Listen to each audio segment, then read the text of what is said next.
In section 16.5, we come to the various hiphil volative forms, the imperative, the jussive, and the cohortative.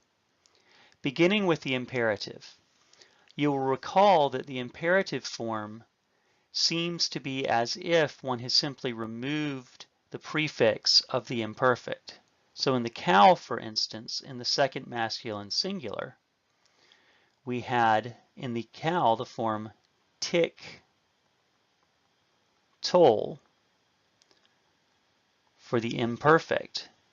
And in becoming an imperative, it was as if the t, the prefix, was removed, and the imperative form was simply k, toll. The same process happens for the hiphil. However, the removal of the prefix letter causes the reemergence of the he. So in the hiphil, we have, you will recall, a hypothetical form. In the second masculine singular, it would be t, hoc, teal. However, in fact, in the hiphil, that he is removed because it's trapped by the prefix letter. When we remove that prefix letter, the he reemerges. So in the imperative, without the prefix, you would have expected form hoc, teal. This form is actually still hypothetical because the vowel, the theme vowel, the hirek yod, can actually in the imperative be either a hirek yod or a tsere. So the second masculine singular form is in fact hoc, tail.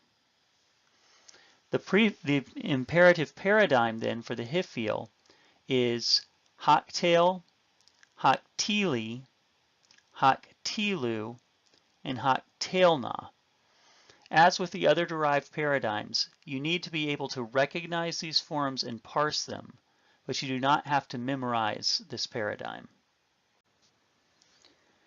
In the jussive, the third person volative form, you will typically see the same shift from hirek yod to tsere for the theme vowel that we saw in the narrative form and in some forms of the imperative.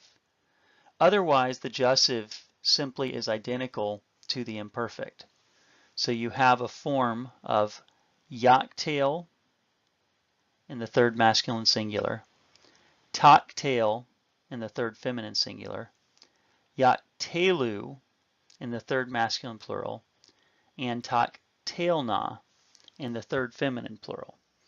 You'll notice then that the jussive is sometimes formally identical to the imperfect. At other times, you have the hint that it has a tsere theme vowel instead of the hirek yod of the imperfect. Finally, the hiphil cohortative has the forms one would expect, the first common singular and first common plural forms of the imperfect, plus the addition of the a suffix. So for instance, the first common singular imperfect hiphil would be ak, teal. To become a cohortative, you simply have to add a at the end. However, the addition of the a suffix in the cohortative does not take the accent. So the accent, it remains on the hirek yod syllable, ak, tila, or nak, tila.